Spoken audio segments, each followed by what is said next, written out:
It's Ellie. And it's Liv. Next. Restart that. Everything is happening. What? When? Now. Right now. Ugh.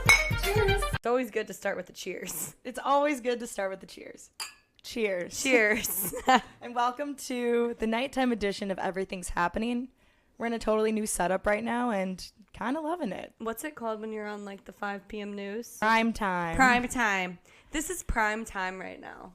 Whatever that means. So I do there you really have it. love how every week we have something new to our studio. yeah, well, Liv's the one that's been upgrading I like know. crazy. It was a I just silent... walked in here and I had no idea, but now we have mic stands, so we don't even have to hold the mics anymore. So I'm cozied up. I have a blanket. We have wine, and I've never felt more ready for an episode. It was a silent compliment to myself, actually. What? Getting the new stand. Yeah, I did this all today. In addition to working your 9 to 5, Yeah, working. how do you do it? How do I do it all? Well, I was actually working. It's hard to work when you don't care about what you're doing. Like, I care more Yeah. about my podcast that makes me $0 than I do about my job that makes me a decent salary.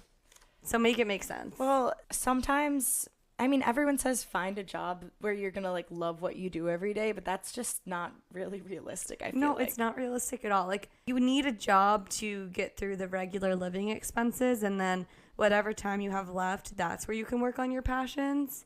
But it's really hard. Like, some people are super lucky. They, right off the bat, they're like super talented musician, athlete, dancer, and like don't even have to go to college, or they do, and then they get found and they're amazing. But then there's people like us who maybe don't know what they're passionate about until they're out of college. And Wait, that is actually a serious question. How do you like figure out what you're passionate about? I think about this all the time. Like, honestly, I've gone to therapy for this and a ton of other things. But I've found a lot of books that have really helped me navigate that in a really weird way. There's this book called The North Star, and it basically has you do a ton of exercises to reflect on moments where you felt like super happy, or moments where your memory, you were able to just remember things super easily. Like for you, you probably remember the name of all the concerts you've been at, or certain artists that you like, right? Every Like, single word of all 3 of the High School Musical movies? yeah. So that's something you know you're passionate about. Versus, like, do you remember any content from a test you took in college? Never. Exactly. So basically you're not studious, and that's not the route you should go down. Well, no one had to tell me that. Sometimes I'm like, what do I like? Maybe you just like too many things. Yeah, I feel like I like a lot of different things, but it's hard to pick which one of those you want to spend the rest of your life doing. And it's so crazy because when you are picking that thing, you haven't even developed into who you are. You're literally 18 years old. Like, some people have, but me, no. I was scared, shy, had social anxiety. Like, I had like, that was not me. I know. I look back at when I was 18 and they're like, what do you want your major to be? I didn't know anything. I switched my major 5 times, and I still hate the major I chose. Damn. But, like, what do you do about the people who are kind of like, okay, I feel like there's a spectrum. 1 of 10. 1, you have no fucking idea what you want to do with your life. 10 is like, I'm born to be a singer. I'm going to do everything I can to be a singer. I thought I was born to be a singer. Then, yes, you're probably like a 5. My choir teacher cut me out of everything. So I couldn't fulfill my dream if I wasn't even good enough in high school to do it. Wait, but I feel like that's the story of a lot of musicians. People are like, you're not good enough, and then they're like, I'll prove you wrong. But I think he was also really, really, really biased against me because he didn't give a lot of good people good things just because he didn't like them. So maybe that's why I'm not a singer right now. Thanks. So he sounds like he's actually a horrible person. Thank you for cutting me out of everything and not giving me my shot. Well, you know what? That fire that fueled under your ass needs to be translated to the podcast. Because if you're not going to be a famous singer, maybe you could be a famous podcaster. And then I can start singing on the podcast. Yep. You can sing hate songs to... Oh, 100%. I'll be the choir. I'll be percussion. No, guess what he did? He gave me a full solo song junior year, came up to me at the end of the show, and he said, you were the most consistent performer we had throughout every single show. You did amazing. It was Britney Spears. had backup dancers. And then senior year, he said, we always prioritize the seniors, make sure that they get in numbers because it's their last year.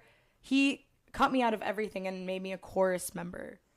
Wait, so what happened between junior and senior year? You guys had like a falling out? No, like, he just cut me out of everything. I don't know why. have you like reached out to him ever since? Yeah, I got in like a full-fledged fight with him because he put me as a chorus member and he cut my best friend out of the entire show. She'd been in it for 4 years. And so I sent him a strongly worded email and I said, you cut my best friend for no reason. You put me in the chorus. I will no longer be a member of the show. You know what I think I sense foul play. Right? There was definitely a parent that was like, no, there was definitely a parent that was like, my kid needs to be like number one. And because teachers don't get paid enough, which I think they should get paid more, he probably accepted the money. You think he was paid off? 100%. It was probably by members. And you know what? That person's mom or dad who paid him off, their kid is probably on Broadway. Actually, it was probably a kid who hated us and said, we'll pay you this much money to make not sure see Ellie perform. so we don't see their faces on the show at all. That's got to be the only explanation. That's the only explanation. Talent-wise, no, there's no question. Even if someone proves me wrong, I'm not accepting that. No. As evidence. No, you're right. You're right. Okay. I think I don't know why I needed to let that off my chest real quick. We haven't even gone to our ins and outs yet. Yeah, you know what? Sometimes things just take a turn and you got to address the trauma as it comes. Yeah. And that's why we're here, folks. Are you ready? Like, are you ready for your in? Yeah, I'm ready. Give me a sec. Do you want to like take a sip? So, my in today is very wholesome. It's self-care. Okay. Yeah. I just came from a facial appointment, and the entire time I was just thinking, why don't I do this all the time? And I think that everybody needs to experience that at least like once a year, whether it's a facial, a massage. I got a scalp massage this past year, and those are the best. They put you like underneath this steamer thing, and then they have this circular rod that has a ton of little holes that spray water out, and they put it like forward and back on your head, and it like massages your scalp. And at the very beginning, they do like a wand, and it's like a close-up camera, and you can see all like the dry flakes in your scalp, and at the end they show you the difference, and it's actually crazy. And I think that everyone needs to treat themselves to an experience like that once in a while. You need to treat yourself to the bigger things sometimes. And people will say they don't want to because of the price, but there are honestly so many deals. I got a couples massage with my boyfriend for like $60 or $70, and it was over an hour long. Wait, I have a question. When you do a couples massage, are you in the same room? Mm-hmm. Yeah, you are. No, it's not a couples thing. I've gotten a couples massage with my boss multiple times before. Female boss. Yeah. Oh, yeah. Wait, that is important.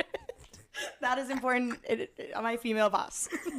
If I had a male boss that I was getting couples massages with, no. So there is a line. There is a line. There is a point where it becomes concerning. Do not get a couples massage with your male boss. It's not that chill.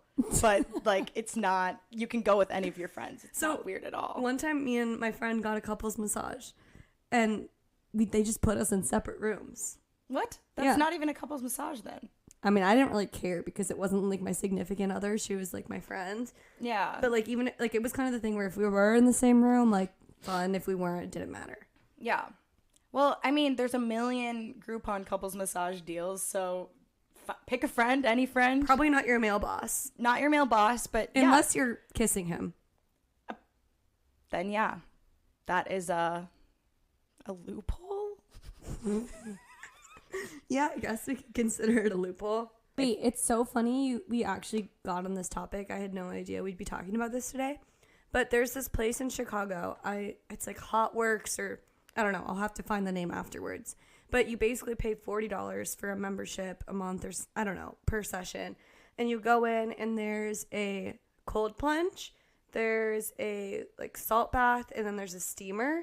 And I was talking to my friends who do it, and they said that like not only is the cold plunge really good for your body, but it's training your mind that when you're in stressful situations, like you can get through it. Like it's really good for anxiety because when you enter the cold plunge, your body is immediately under a ton of stress and you have to like breathe your way out of it. It's a mental game. It's a mental game, but also you get like the physical reaction too. And so they were like, it's really good for situations like if you are in fight or flight mode at work or just any other situation that gives you anxiety. Like if you practice cold plunging, your body like will pick up on the experience that you had in the cold plunge kind of. And it's a similar concept with like yoga. Like you learn to breathe through it. And once you get through that in one situation, you know that in another situation, you'll be able to breathe through it as well. Wait, that is so smart. I've never thought of it as like a mental thing. Yeah. But I've never done it. Except for the now I want to go. ALS Ice Bucket Challenge. Oh my God. That does not count.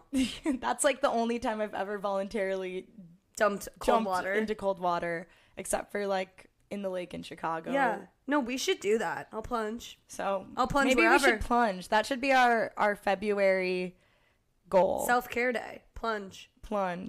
See, I don't see that as self-care. That sounds like... But it is, though, because you're... I know, but I'm scared. Well, you've never done it, so how can you say whether it is or isn't self-care? I'm going to be so anxious before. That's okay. We'll get through it. Okay, let's do that. Deal? All right, we're cold plunging. What's your out? My out is... once again, I'm back on the transportation. I don't know what my deal is. You're just a busy gal. Next week, I will try to not have it be related to transportation. But my out is disruption and chaos on public transportation. Because it plays such a big part in my day-to-day when something bad happens to me on the L. And so today, I took the train to yours after my facial. And I forgot that it was 5 p.m. And that's when everyone in the loop gets out of work. The city of Chicago. Literally, that's when everyone in the city of Chicago decides to take the train home. So it pulled up and people literally are like sardines in there. It is crazy. Like you're touching body parts of everyone around you. And it's not pleasant. It's not fun.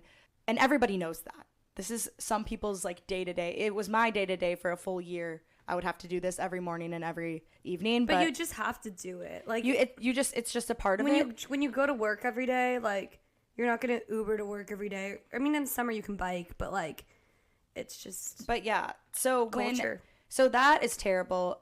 But the plus side was everyone was quiet. Everyone was respectful. Everyone moved in and out of the train at every stop, and nothing bad happened. And so then why is public transportation you're out? I just felt so grateful that I had such a good train ride home, and then it reminded me of all the times that I didn't have a good train ride. Like, I think you need to share one of the chaotic moments you've had so yeah. that people understand how important this moment was for you. I was so grateful. And there's so many times in life you need to just take a step back. Like, you know, when you're not sick, you don't really realize that you're not sick until you're sick. And you're like, I really wish I wasn't sick right now. You could be grateful about anything. Literally. Grateful that you're breathing. I was just happy on the train ride home. Like, yeah, I'm crammed next to everyone, but no one's talking. No one's bothering each other. Everyone's listening to their music, and we're all making it home. So I had a moment of bliss, even though it was a little bit uncomfortable. But yeah, there was a moment. This is a crazy story. It was a Friday, and I was coming home from work. It was 3 p.m., and I was with my BFF, Sarah. Shout out, Sarah. We were just sitting there minding our own business. I think some people had just came and sang a rap song to us and passed along. I love that. I love when people do that. We were like, it's Friday, it's great. And this man comes on, and straight up, the door's closed, and he yells, "I'm going to kill everyone on here." And we were like, oh, okay, great. Like, are we concerned? And you don't know where people's heads are at all. This guy seemed serious, very serious. He said, "I have a gun. I'm going to kill everyone on here. Everyone here is going to die." And then the whole train gets like silent, obviously. And then he was going through this mental battle with himself. Wait, hold up. This is important. I always wonder, for the people who have their AirPods in and it's noise canceling, like, and they don't hear this message, like, is ignorance bliss? They actually cancel all the noise. Mine are pretty good. So if someone screamed, "I'm going to kill everyone on here," you think you would probably still hear it through your No, I would have no idea. Depends on what you're listening to. Well, I blast my music. I would have no idea. Well, I mean, in this case, you would have been fine. So he says, I'm going to kill everyone on here. He said, I have a gun. I'm not afraid to use it. Everyone here is going to die. And then he was going through this like sort of mental battle with himself. And he was in between. So he was talking to himself. He was talking to himself. He's like, but I'm trying not to kill anymore. And me and Sarah were like, oh my God. Like, and no one's speaking. So we're texting each other. And I was like, he's trying not to kill anymore. And she was like, oh my God, oh my God, oh my God. And then he was like, but I will. And then we're texting each other, but he will. And so, like, there's this text thread of our conversation during this time. Wait, do you have a screenshot of it? Yes, I will put it in the podcast. It is so funny. Now, and then we got to the next stop. Everyone gets up and sprints off the train. Me and Sarah were trapped from where he was standing. Wait, there was no one else on there except for you two. And maybe like one or two other Why people. did you stay? Because he was trapping us from the doors, and our stop was the next one, and we really didn't want to get off and walk. So he was going through this crisis. He was still going through it, but I texted Sarah, do you think we're good to pass him? And Sarah goes, I don't think he can see anyone, which was a very good point. So we got up, we got off, and went about our day. So stuff like that happens to you every now and then. Sometimes it is not as aggressive as that. But yeah, I will say, like, I've had moments where someone was like, you smell like herpes. And I was like, Dude, one time I was fully alone with this guy on the train, and I was going to a job interview, and he moved from like a seat like far away from me to the seat directly across from me, and I didn't think anything of it because I was studying the job description and trying to like get in the zone for this interview I'm about to have. And he goes, you look like Ronda Rousey, the boxer or the fighter or whatever. And I was like, And I went back to my phone, and he goes, and guess what? I'm Ronda Rousey's grandfather. And I was like, and then he was like, you love that, don't you? I'm your grandfather. Yeah, baby, you love that. I'll take you to ice cream. You're beautiful. You're beautiful. You're my granddaughter. I love you. And it got so aggressive. It went from 0 to 100 so fast. did you get off? No, I called my friend, and I was like, hello? And she knew that I was on the way to the job interview, and she was like, are you okay? And I was like, I don't know. And it was on the phone, Yes. and he was screaming stuff at me. That is such a crazy thing to bring up. I feel like as a girl, you either have given this phone call, or if you've received a phone call where it's your friend, and you can tell something's off, Yeah. but you don't know what the fuck is going on. Like, I remember my friend called me. She was in an Uber, and she was like, hey, how are you? And I was like, dude, what? This like, is we weird. literally just saw each other. Like, why are you saying that? And she was like, oh my God, yeah, I know, right? And I was like, are you, like, what are you talking about? I And have she's full like, body and she's like, I'm chills, coming dude. over. And I'm like, why are you coming over? Oh. You literally just left my apartment. And she was like, no, yeah, I'm almost there. Like, can you just like leave the door open for me? And I'm like, dude, what? And I was like, oh my God, wait, are you okay? And she's like, yeah, no. And you just, it's like you have either given that phone call or you have received that phone call where you're in a situation where like, you're like, I don't really know what's going on, but I need to like be on the phone with someone so the person, whoever I'm with, knows that like someone is Yeah. accounting for me. And it's like a really freaky situation. There should be like a universal code word for like your friends. It has to be like a word that's like a greeting of some sorts. What about like, what's up, Earthling? Or does that give it away?